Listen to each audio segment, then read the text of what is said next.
Welcome to the deep dive, where we meticulously sift through, stacks of information to really pull out the most important nuggets of knowledge and hopefully some surprising insights for you. Mm.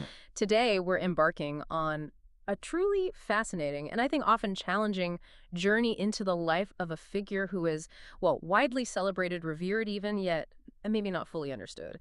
George Washington Carver. Hmm. He's often simply known as, the Peanut Man, right? The brilliant scientist who, against absolutely all odds, rose from slavery. But our deep dive today aims to reveal a much more complex and I think in many ways an even more compelling story than those simplified versions we often hear. Definitely. We have a really rich collection of sources to draw from, including a detailed exploration titled George Washington Carver, Between Myth and Mission. And our mission really is to peel back those layers of mythology. We want to uncover the intricate tapestry of the man, his truly unique methods, and his enduring legacy. It's really striking, isn't it, how Carver is frequently presented as this sort of singular icon. A pioneering African-American scientist, educator, humanitarian, a symbol of immense resilience and ingenuity. Right, the whole package. Exactly. But as our main source points out, beneath that very familiar mythology lies a figure who, well, profoundly defies simple categorization. So for this deep dive, we're going to rigorously evaluate his actual scientific contributions, delve into his unique communication style, and explore the ethical and spiritual dimensions that honestly permeated every aspect of his work. And we'll also take a critical look at how he was constructed as a cultural icon, right? And maybe what that popular image obscured. Precisely. Ultimately, our exploration will argue that his immeasurable value wasn't just in delivering, flawless modern science by today's standards, maybe, Yeah. but it was in his relentless, almost revolutionary pursuit of service, education, and dignity for a marginalized community amidst pervasive systemic adversity. It's an intricate, powerful picture of a truly remarkable life. Let's begin at the very beginning of that life, then. A birth shrouded, as our sources describe it, in the wreckage of war and the shadow of bondage. This initial period of his life isn't just biographical detail, is it? It feels absolutely foundational to understanding the man he became, the motivations that drove That's him. absolutely foundational. There's even a degree of uncertainty around his precise birth year. It's listed variously as 1860, 1864, or 1865. What we do know for certain is that he was born enslaved on the Carver farm in Diamond, Missouri, right near the very turbulent end of the American Civil War. And that timing is crucial. And to compound this incredibly challenging start, his father, who was also enslaved, tragically died before George's birth in a hauling accident. So, from his very first breath, he was marked by profound loss and the deep instability of that era. And a key takeaway from this early period is the immense, almost unimaginable trauma that profoundly shapes his earliest memories, even before he could fully comprehend it, really. Shortly after his birth, a horrifying event occurred that just speaks volumes about the brutal realities of the time. George, his older sister, and his mother, Mary, were all kidnapped Kidnapped by who? by a group of raiders, often described as night riders or bushwhackers, who operated in that chaotic post-Civil War border state environment. And of that small, vulnerable group, only the infant George was recovered. Moses Carver, his enslaver, reportedly paid, I think it was $300, to a neighbor who tracked down and returned him. Wow, just the baby. Just the baby. And he was returned, as the source vividly describes, nearly dead with whooping cough, a stark testament to the brutal conditions he must have endured. His mother and sister were never found, just gone, adding layers of irretrievable loss that compounded what was already an incredibly vulnerable and precarious start. So this early, profound loss, coupled with his physical frailty from illness and just the inherent racial vulnerability of being a black child then, it truly defined his earliest life. It set the stage, didn't it, for this persistent, almost miraculous resilience we see later. And it was that sickly constitution, that frailty, that quite paradoxically opened up this unique path for him, right? Because he couldn't contribute much to the demanding physical labor of farm work, he was sort of inadvertently given space for something else, something remarkable to bloom, his deep, almost obsessive exploration of the natural world. That's a great way to put it, yeah. He himself articulated this drive later. He said, "From a child, I had an inordinate desire for knowledge, and especially music, painting, flowers, and the sciences." You can just picture this young, frail boy, instead of toiling in the field, spending entire days immersed in the woods nearby, carefully observing, collecting, cultivating a secret garden that was entirely his own. Mm. And our sources highlight that this pursuit was actually considered foolishness in the neighborhood to waste time on flowers. Right. Which really underscores how unusual it was, how solitary and how deeply personal this pursuit must have been for him, defying the purely practical expectations of his harsh environment. That quiet communion with nature. It was his first laboratory, wasn't it? It absolutely was. Mm. And to put this in a broader context, this solitary practice was far more than just a childhood pastime. It was an early and I think profound form of spiritual and scientific inquiry that would ultimately define his entire life's approach. How so? Well, it was there, in that quiet observation, in that hidden garden, that he began to forge his unique methodology, this blend of empirical observation and, frankly, spiritual intuition. And remember, in the absence of any formal schooling during his very earliest years, which was the reality for most black children, then his first steps toward literacy were painstakingly fostered by Susan Carver. His former enslaver's wife, right? Yes, the white woman who had formerly enslaved his mother. She taught him to read and write at home, which, for a black child in Reconstruction-era Missouri, was incredibly rare, potentially even dangerous, and truly precious. Yeah. This foundational education, though informal and limited, it ignited an insatiable hunger for knowledge that would drive him with relentless purpose for the rest of his life. But he quickly outgrew those limited opportunities at the Carver home, didn't he, no matter how precious they were? Driven by that hunger for education, he made the incredibly brave and I imagine equally risky decision to leave home and seek out black schools. He knew formal learning was his only path forward. An immense step for a young boy. And it wasn't a short trip. It was a literal physical pilgrimage. He walked miles, sometimes over a dozen, just to get to Neosho, Missouri, searching for a school that would admit him. And later, he continued his journey even further, moving to Fort Scott, Kansas, always in pursuit of a classroom, a teacher, a book. And Fort Scott. That's where he encountered something truly horrific. Yeah. The stark, brutal reality of racial violence. He witnessed a lynching firsthand. It's unimaginable. That horrific experience, just a visceral reminder of the constant threat to black lives. It drove him to leave again, to keep moving. But he never, ever abandoned his ultimate goal of getting an education. He just kept going town to town, working odd jobs, laundry, domestic service, farm labor, offering his labor for food and shelter, just to stay close to schools that would admit him. Schools that could provide the knowledge he so desperately craved. It really makes you wonder, doesn't it, how these incredibly formative early experiences, the profound loss, the pervasive racism blocking his path at every turn, and this persistent, almost nomadic seeking for knowledge, how all of this so deeply shaped his identity and his worldview. Our sources suggest he formed two fundamental convictions during this period. First, that knowledge itself could be redemptive. It could offer a path to uplift, to dignity, to self-sufficiency for his people. And the second? And second, that beauty was truly inseparable from truth. That the natural world held both. His self-taught artistic skills, his burgeoning intuitive knowledge of botany and geology, and that childhood habit of the hidden garden. It all illustrates this precocious mind. It was a mind determined not merely to survive, but to understand the world on a deeper, more interconnected level, far beyond the immediate struggle that characterized his early years.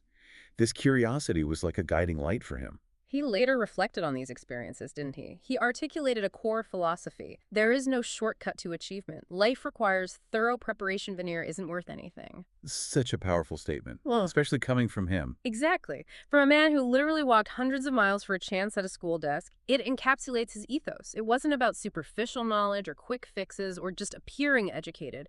And our sources point out something incredibly profound here. His genius didn't emerge despite his trauma and the systemic obstacles. It grew in conversation with it. That's a key insight. Yeah. The relentless hardship didn't just test him. It shaped the very nature of his contributions. It imbued them with that deep sense of purpose, compassion, and unwavering resilience. He understood struggle in a way that fueled his dedication to others. So Carver's road to formal education was, as we've said, incredibly long, literal, and often walked in solitude. Denied access to white schools simply because of his race, he truly embarked on this physical pilgrimage for knowledge. It wasn't just a metaphor for him.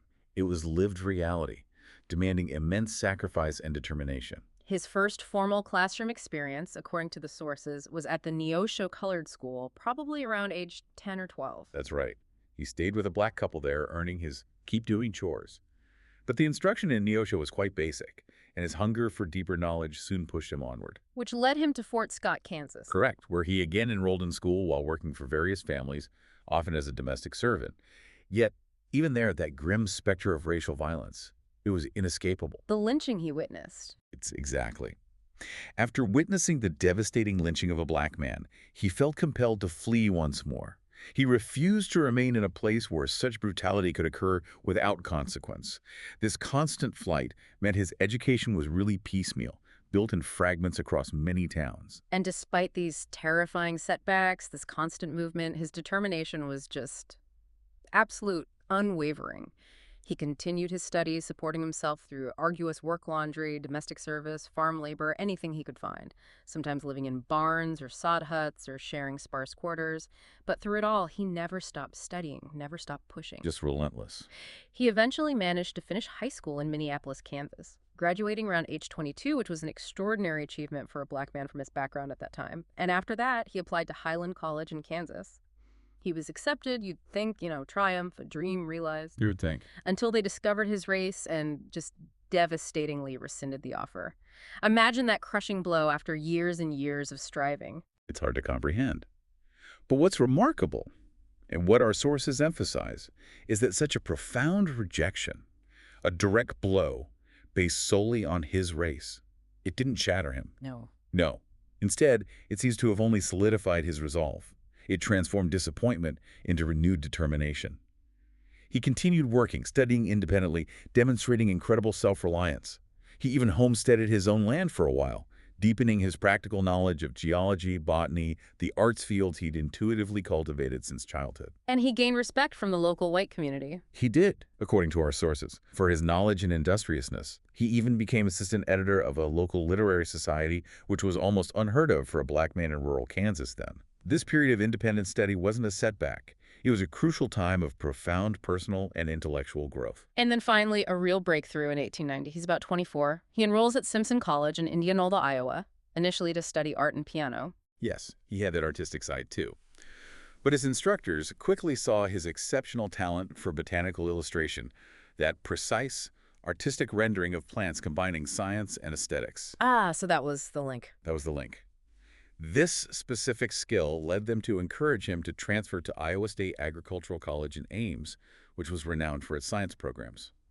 And there, at Iowa State, he truly broke barriers. He became the first black student and later a trailblazer as the first black faculty member. Wow. He earned his Bachelor of Science in 1894, then a Master of Agriculture in 1896, specializing in fungal diseases and plant breeding at the Iowa Experiment Station. A true academic achievement against truly incredible odds. A testament to his tenacity and brilliant mind. And to put this in broader context, his educational journey was anything but conventional. It was marked by immense resilience, not privilege or any established pathway. He wasn't groomed for academic excellence. He literally fought for it. One class, one job, one cold night at a time, as our source so powerfully puts it. That really captures it. And his education wasn't solely intellectual. It was also profoundly moral, artistic, deeply spiritual. It unfolded not just in classrooms, but equally in fields, forests, those makeshift labs he created. It was intrinsically connected to the real world. It truly challenges the notion that genius needs a pedigree or a silver spoon. Carver had none of that. Only, as the source says, a soul committed to discovery. And that commitment reshaped not just his life, but countless others. Okay, so this brings us to a really pivotal moment. 1896. George Washington Carver accepts a position at the Tuskegee Institute in Alabama. On the surface, it seems like this perfect match, doesn't it? Booker T. Washington's philosophy of black self-help through vocational training and economic uplift, and Carver's own belief that science could empower the rural poor of the South. It looked ideal on paper, and Washington specifically recruited Carver. He wanted an all-black staff as a living example of black achievement. Right, and Carver chose Tuskegee over better-paying offers elsewhere. He did. Out of this deep, abiding desire to serve the black community, to apply his science directly to the needs of poor Southern farmers, it was a noble start, full of idealism. But the reality was different. But the reality on the ground, as our sources reveal, was far more complex, and certainly not easy. Carver arrived at an institution that was significantly underfunded, still very much developing. Unfinished buildings, inadequate labs for serious research by modern standards. and he stepped into a tense administrative hierarchy, a challenging social environment. One account says he never went to the home of another member of staff. Really? Isolated. Often quite isolated, yeah.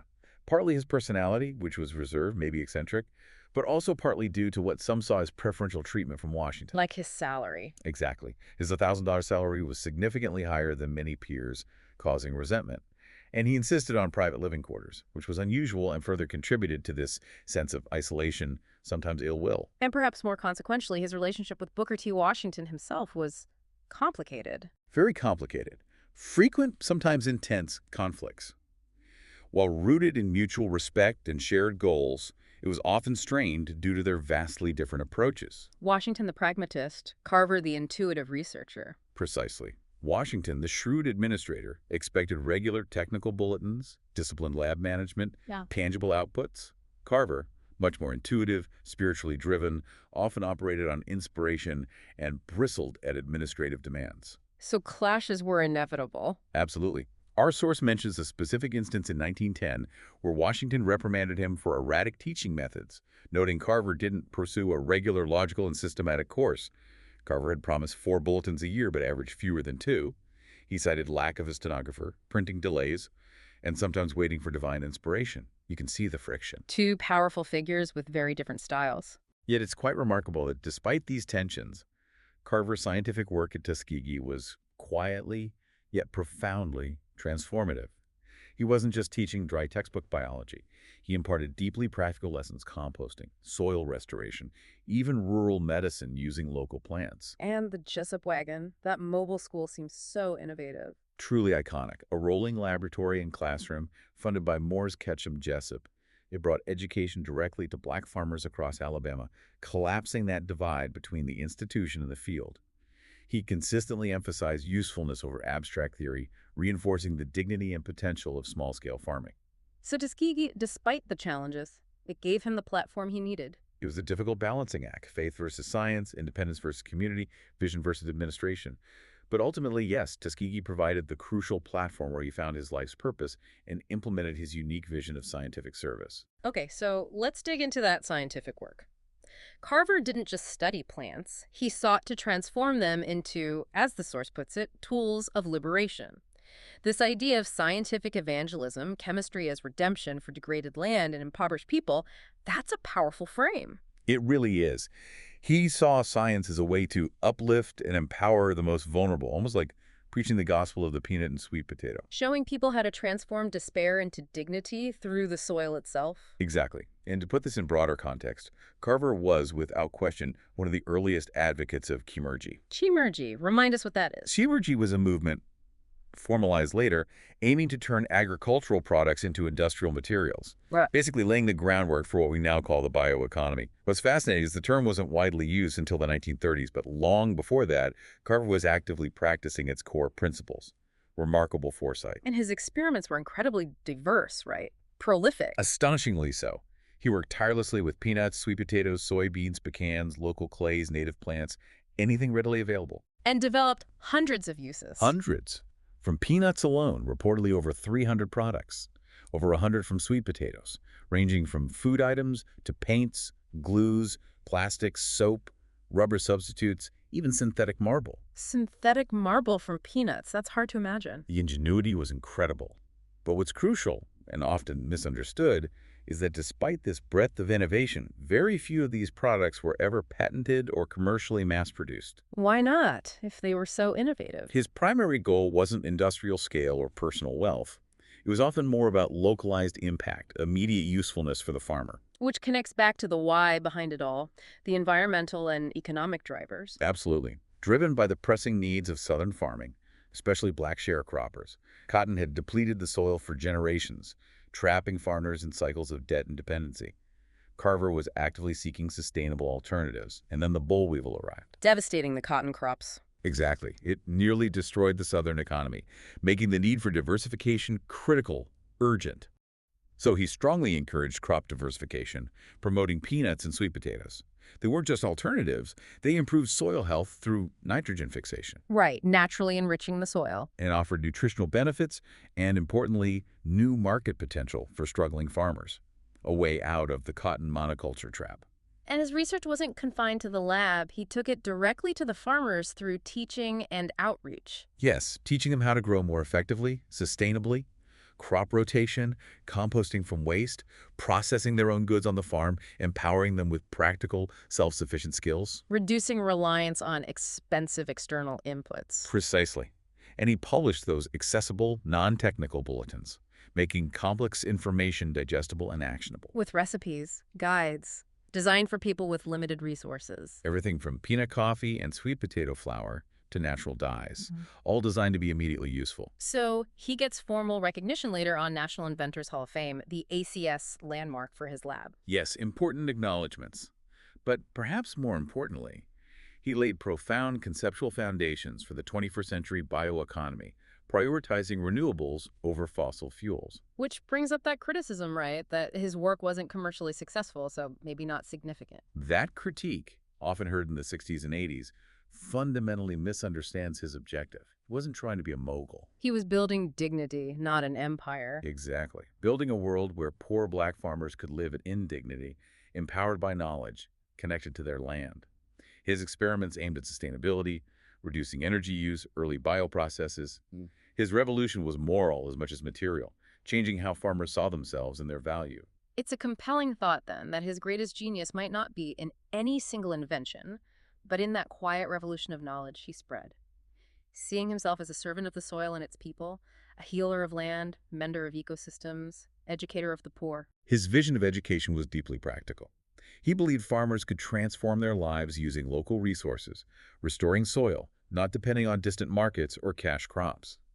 His experiments were directly tied to the everyday economic needs of Southern black farmers, emphasizing techniques like crop rotation, organic composting, using legumes to restore nitrogen. All cornerstones of sustainable agriculture now. Absolutely. And these practices were communicated through those short, accessible pamphlets from the Tuskegee Station, at least 35 bulletins between 1898 and 1943. Practical guides, simple recipes, garden advice, natural remedies, designed for his audience.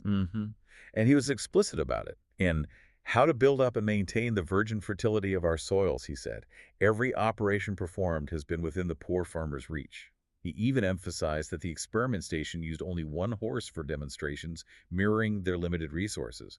That practicality was key. And maybe the most iconic teaching tool was the Jessup wagon, that farmer's college on wheels. Truly ingenious.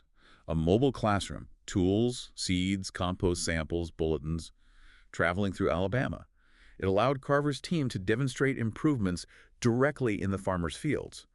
Not just outreach, it was embodiment, collapsing the divide between classroom and life. Making education tangible, relatable, immediately applicable, bringing the university to the people, literally. Exactly. And his communication style reflected this whole ethos, didn't it? Respectful, personal, writing in a calm voice, opening bulletins with clear purpose, letting readers know why it mattered to their lives. Yes. In Nature Study and Gardening for Rural Schools, he aimed to awaken a greater interest in practical nature lessons, introducing principles simply. He assured readers few technical terms will be used, and where such are introduced, an explanation will always accompany them, showing profound dedication to clarity, valuing understanding over academic showmanship. It seems rooted in his belief that knowledge was sacred, but only when it served others. Absolutely, not knowledge for its own sake. He once advised a fellow scientist, don't put the fodder up so high that people cannot reach it. What a great metaphor for accessible education. Isn't it? His bulletins were, in essence, educational sermons. Small, impactful acts of democratized science. Their plain language, reassuring tone, underlying moral currents. They reveal a teacher who understood that healing the land was linked to healing the people living on it. Pioneering a pedagogy of the local, the small, the sustainable. Teaching with seeds, soil, sun. Proving profound wisdom can be found in the most common things. So while we remember him as a scientist and educator, his mastery of language, especially technical communication, deserves equal attention. He wasn't just good at it. He developed this unique style, clarity, warmth, moral purpose, bridging lab science and vernacular truth. A true rhetorician of the soil. That's a perfect description. Stephen Gresham, who studied Carver's writing, identified 4 key qualities: clear purpose, effective audience analysis, precise style, skillful use of rhetorical modes, and crucially, Gresham argues these weren't accidental. Carver saw communication as an ethical act, designed to uplift, not just instruct. Practical, but also profoundly humane. Exactly. In How to Build Up Virgin Fertility, he didn't just give theory. He aimed to help farmers solve the real problem of when, with what, and how shall I fertilize, with the least financial expense and the least injury to the soil. That plain-spoken clarity addressing practical, economic concerns made his work usable and deeply trusted. He spoke to their needs. And his audience sensitivity was central. Never assuming prior knowledge, defining terms, using analogies from daily life, familiar Q&A formats. In Cotton Growing for Rural Schools, he didn't just list diseases, he defined jargon like barring off and ginning. And tailoring Tuskegee experiments to reflect farmers' limited equipment, explicitly stating the station used just one horse, showed profound understanding and respect. His advice was always practical, attainable. His stylistic voice was also intentional, distinctive, using first and second person for intimacy, directness. Making it feel personal, relevant, like he was talking right to you. And his prose was often remarkably poetic, especially descriptions, highly unusual for technical writing, but it added appeal, memorability. Like that description of the white bay magnolia. Delightfully pleasing, spicy fragrance. Perfume the air for a quarter of a mile. Beautiful, right. And that lyrical tone wasn't just decoration. It reflected his belief that science was sacred, a revelation of divine order, that beauty and function were linked in nature. He infused technical writing with wonder. And his use of rhetorical modes. He was good at definition, classification, argumentation, but his real strength was in process description. Yes, that practical how-to writing. Yeah. Making complex processes understandable, actionable for people with limited resources. That was his gift. His most famous bulletin, How to Grow the Peanut and 105 Ways of Preparing It for Human Consumption, exemplifies this perfectly. It brilliantly combined agricultural instruction with culinary creativity recipes from peanut soup to ice cream, showing the plant's versatility, inspiring farmers to see its potential. So this blending of instruction and imagination revealed what Gresham called his sense of mission. Precisely. His bulletins were more than manuals. They were ethical texts, rooted in his belief that education must serve the poor, preserve the earth, connect the farmer to a larger spiritual ecology. His humility, paired with rhetorical skill, gave his writing lasting resonance. That quote, "Don't put the fodder up so high," sums it up. Even today, his bulletins remain readable not just for content but for their ethos, soaked in compassion, rooted in real needs. Absolutely. Okay, let's unpack this. Few American figures have been mythologized as completely, or maybe as paradoxically, as George Washington Carver. He's often portrayed as this near-saintly genius, right? The gentle, peanut-loving scientist who rose from slavery to save the South. That image, while grounded in real achievement, has, as our sources point out, often overshadowed the complex, nuanced man behind the legend. It simplifies him into a comforting icon. And this started during his lifetime, being called a Black Leonardo. It did. By the 1920s, newspapers were hailing him like that, equating his innovations with Renaissance genius. Posthumously, the government acted swiftly. The 3-cent stamp in 1948, only the third African-American honored then. The 1951 half-dollar coin with Booker T. Washington. And countless schools, parks, libraries bear his name. Symbols of racial uplift, scientific brilliance, national progress. Powerful testaments, yes. But this symbolism, while well-intentioned, arguably came at a cost. Our source notes his value as a symbolic figure probably overrode his contribution as a scientist.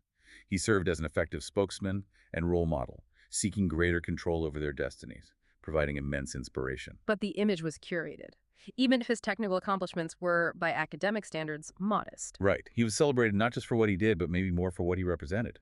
A brilliant, humble, notably apolitical black man, embraced by both white and black Americans, a figure of unity. Which maybe served to ease white guilt without demanding deeper structural change. That's a critical perspective some modern scholars raise, questioning the sanitized narrative. Barry McIntosh, for instance, criticized how his peanut work was inflated, noting many inventions weren't original or commercially viable. His emphasis on spiritual revelation over rigorous lab methods led some to view him more as a folk hero than a modern scientist. His lack of peer-reviewed publications, reluctance to collaborate, mystical approach, they don't fit contemporary definitions of scientific excellence. They really don't. And the mythic framing also tends to mute his more ambiguous, more human traits. Like never marrying, his loneliness, eccentricity, his quiet diplomacy on racism rather than direct challenge. Exactly. He was a deeply private person. Hmm. And while tirelessly serving the black community, he rarely challenged racism directly like, say, W.E.B. Du Bois did. He forged a unique path for his time. So how do we reconcile the less public aspects with the public image? Some critics suggest his non-threatening image was exploited. Yes, critics like Michael Frisch suggest it eased white guilt without demanding structural change, contrasting his perceived acquiescence with leaders like Du Bois. However, to dismiss the myth entirely is to misunderstand its power and context. Carver didn't seek fame. He often withdrew from it. His humility was, by all accounts, genuine. I want to be the least among you. Exactly, service over status.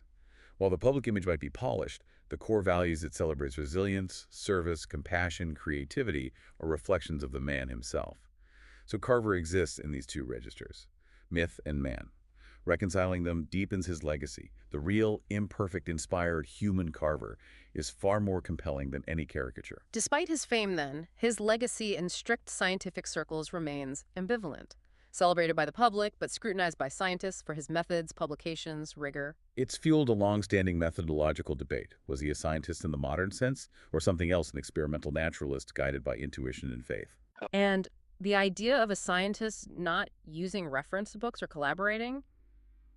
That sounds almost irresponsible to modern ears. How do we square that? Several key concerns drive this debate. First, and maybe most striking, no formal lab notebooks. None. According to historian Barry McIntosh, no. This severely limits verification, replication, tracing his process. Scientific credibility hinges on transparency, documentation, reproducibility, which his work lacked formally. Plus, he didn't publish in major peer-reviewed journals, preferring Tuskegee bulletins or word of mouth. Very different from mainstream science norms. And second, he explicitly rejected reference books in the lab.